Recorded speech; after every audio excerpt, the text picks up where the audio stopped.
আসসালামু আলাইকুম। আজকের সর্বশেষ সংবাদ জানাবো আমি নুসরাত। প্রথমে জানিয়ে দিব সংবাদ শিরোনাম। হাদির হত্যার বিচার যাতে না হয় সেই ষড়যন্ত্র চলমান, বলেছেন বৈষম্য বিরোধী ছাত্র আন্দোলন। ব্যালটে সিল দিয়ে সরকার গঠন পুলিশ বা প্রশাসনের কাজ নয়, বলেছেন হাসনাত আব্দুল্লাহ। বেশি দামে গ্যাস সিলিন্ডার বিক্রি করায় দুই ব্যবসায়ীকে জরিমানা। সর্বশেষ জানাবো, যুক্তরাষ্ট্রের তাড়া করা তেলের ট্যাঙ্কার রক্ষায় সাবমেরিন পাঠালো রাশিয়া। দেখছিলেন সংবাদ শিরোনাম, এবারে বিস্তারিত। হাদির হত্যার বিচার যাতে না হয় সেই ষড়যন্ত্র চলমান। বৈষম্য বিরোধী ছাত্র আন্দোলন ইনকিলাব মঞ্চের আহ্বায়ক শরীফ ওসমান হাদি হত্যার পেছনে সরকারের ভেতরে ও বাইরে নানা মহল জড়িত বলে সন্দেহ বৈষম্য বিরোধী ছাত্র আন্দোলনের। এই হত্যাকাণ্ডের বিচার যাতে না হয় সেই ষড়যন্ত্র চলমান রয়েছে বলে মনে করছে তারা। এ কারণে বিচার নিয়ে অভিযোগপত্র নিয়ে আসামি ধরা নিয়ে তালবাহানা চলছে। বুধবার ৭ জানুয়ারি দুপুরে ঢাকা বিশ্ববিদ্যালয়ের মধুর ক্যান্টিনে বৈষম্য বিরোধী ছাত্র আন্দোলন আয়োজিত এক সংবাদ সম্মেলনে সংগঠনটির সভাপতি রিফাত রশিদ এসব কথা বলেন। রিফাত রশিদ বলেন, বাংলাদেশের ইন্টেলিজেন্স একজন আসামিকে ধরতে পারে না, এটা আসলে সন্দেহের উদ্রেক ঘটায়। বরং আসামিকে যাতে না ধরা হয় তাদের সেই নির্দেশনা দেওয়া হয়েছে। অবিলম্বে শহীদ ওসমান হাদির হত্যাকারীদের গ্রেপ্তারের দাবি জানিয়ে বৈষম্য বিরোধী ছাত্র আন্দোলনের সভাপতি বলেন, হত্যাকারীদের পেছনে থাকা কুশীলবদের নাম জনগণের সামনে প্রকাশ করে তাদের বিরুদ্ধে আইনি ব্যবস্থা নিতে হবে। এই জায়গা থেকে বাংলাদেশের ছাত্র জনতা ছাড় দেবে না। তিনি বলেন, এই হত্যার বিচার না করে যারা নির্বাচনের মাঠে যাচ্ছেন, বাংলাদেশের জনগণ তাদের প্রত্যাখ্যান করবে। এ সময় রিফাত রশিদ আগের ৩ দফা দাবি কিছুটা পরিবর্তন করে আবার বৈষম্য বিরোধী ছাত্র আন্দোলনের পক্ষ থেকে ৩ দফা দাবি তুলে ধরেন। দাবিগুলো হলো, মাহাদি ও সুরভিকে নিঃশর্ত মুক্তি দিতে হবে এবং ওমর ফারুক সহ সব হেনস্থাকারী পুলিশ ও প্রশাসনের কর্মকর্তার বিরুদ্ধে তদন্ত কমিটি গঠনপূর্বক শাস্তিমূলক ব্যবস্থা গ্রহণ করতে হবে।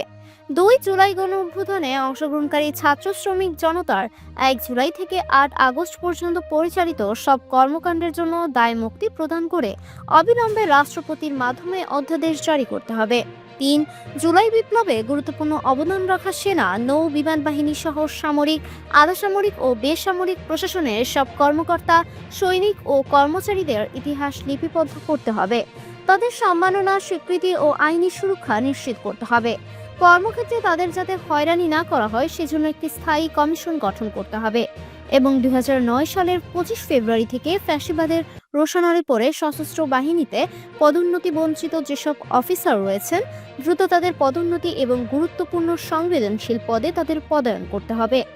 রিফাত রশিদ বলেন, আমরা বৈষম্য বিরোধী ছাত্র আন্দোলন যেভাবে জুলাই ফ্যাসিবাদ বিরোধী ছাত্র জনতার ভ্যানগার্ড হয়ে উঠেছিলাম, আবারও আমরা নতুন করে বৈষম্য বিরোধী ছাত্র আন্দোলনের প্ল্যাটফর্মকে জুলাই বিপ্লবীদের ভ্যানগার্ড বলে ঘোষণা করছি এবং বাংলাদেশের এই মুহূর্তের সবচেয়ে বড় দফা বাংলাদেশের এক দফা, সেটি হলো শহীদ ওসমান হাদির হত্যার বিচার চাই।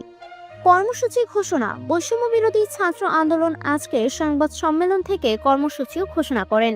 এগুলো হলো, জুলাই অভ্যুত্থানের সময় যেসব থানা এলাকায় ছাত্র জনতা শহীদ হয়েছেন, যেসব থানার তৎকালীন ভারপ্রাপ্ত কর্মকর্তাদের ওসি তালিকা করছে বৈষম্য বিরোধী ছাত্র আন্দোলন।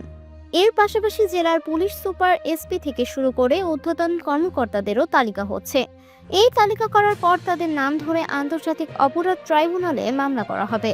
২ দায়মুক্তি অধ্যাদেশ রাষ্ট্রপতি কর্তৃক জারি নিশ্চিত করতে আইন উপদেষ্টা ও স্বরাষ্ট্র উপদেষ্টার সঙ্গে মমতা বিনিময় করবে বৈষম্য বিরোধী ছাত্র আন্দোলন। নির্বাচনকালীন বৃহত্তম ২টি জোটের প্রধানদের সঙ্গে সাক্ষাৎ করে তাদের নির্বাচনী ইস্তেহারে জুলাইয়ের বৈপ্লবিক চেতনাকে সমুন্নত রাখা এবং জুলাই বিপ্লবীদের নিরাপত্তা নিশ্চিত করার ব্যাপারটি নিশ্চিত করতে বৈষম্য বিরোধী ছাত্র আন্দোলনে তাদের কর্মসূচি চলমান রাখবে।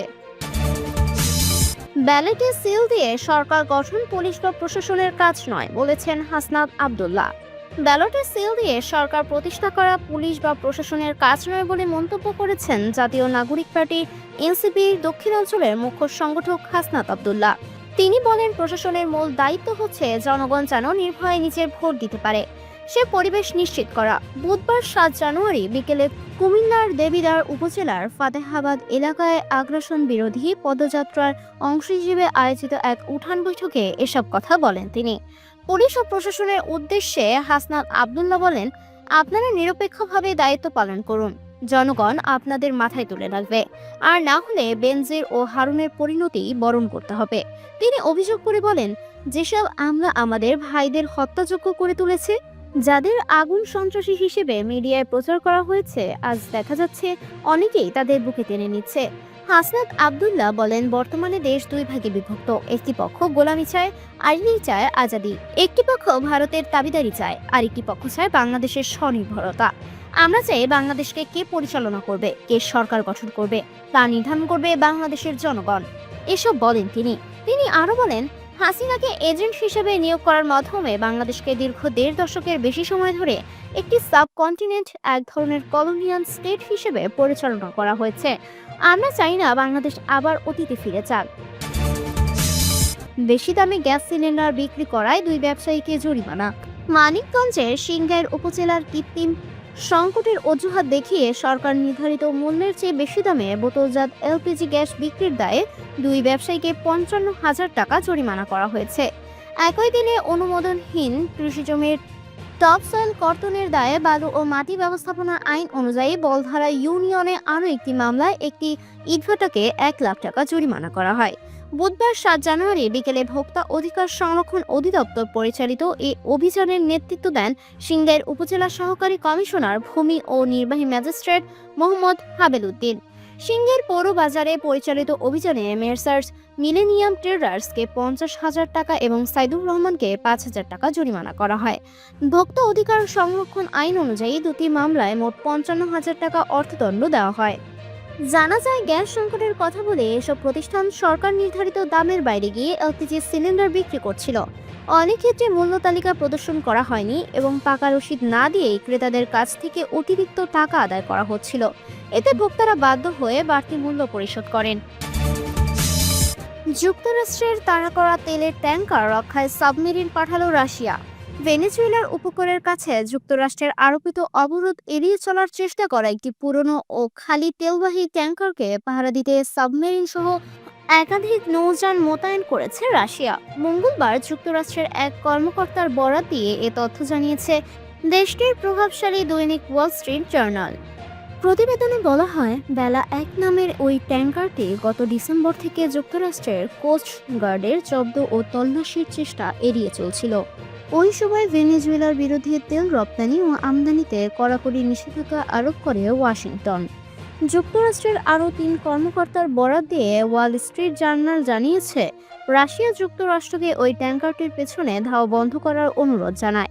তবে এই তথ্য তাৎক্ষণিকভাবে স্বাধীনভাবে যাচাই করা সম্ভব হয়নি বলে জানিয়েছে বার্তা সংস্থা রয়টার্স।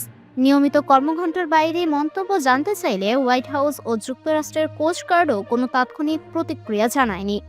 এদিকে মঙ্গলবার রাশিয়ার পররাষ্ট্র মন্ত্রণালয় জানিয়েছে, ট্যাঙ্কারটির ঘিরে সৃষ্ট পরিস্থিতি তারা উদ্বেগের সঙ্গে পর্যবেক্ষণ করছে। রুশ রাষ্ট্রীয় বার্তা সংস্থা আরআই এর বরাত দিয়ে এই তথ্য প্রকাশ করেছে ওয়াল স্ট্রিট জার্নাল।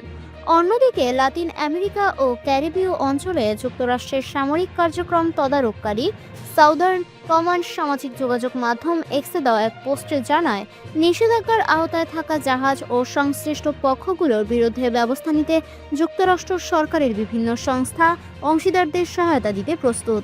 তবে ওই পোস্টে রুশ সাবমেরিন বা ওয়াল স্ট্রিট জার্নালের প্রতিবেদনের বিষয়ে সরাসরি কিছু উল্লেখ করা হয়নি। প্রতিবেদন অনুযায়ী যুক্তরাষ্ট্রের কোস্টগার্ড ট্যাঙ্কারটিকে পূর্ব আটলান্টিক পর্যন্ত অনুসরণ করে যাচ্ছে। বর্তমানে এটি আইসল্যান্ড থেকে প্রায় ৩০০ মাইল দক্ষিণে উত্তর সাগরের দিকে যাত্রা করছে।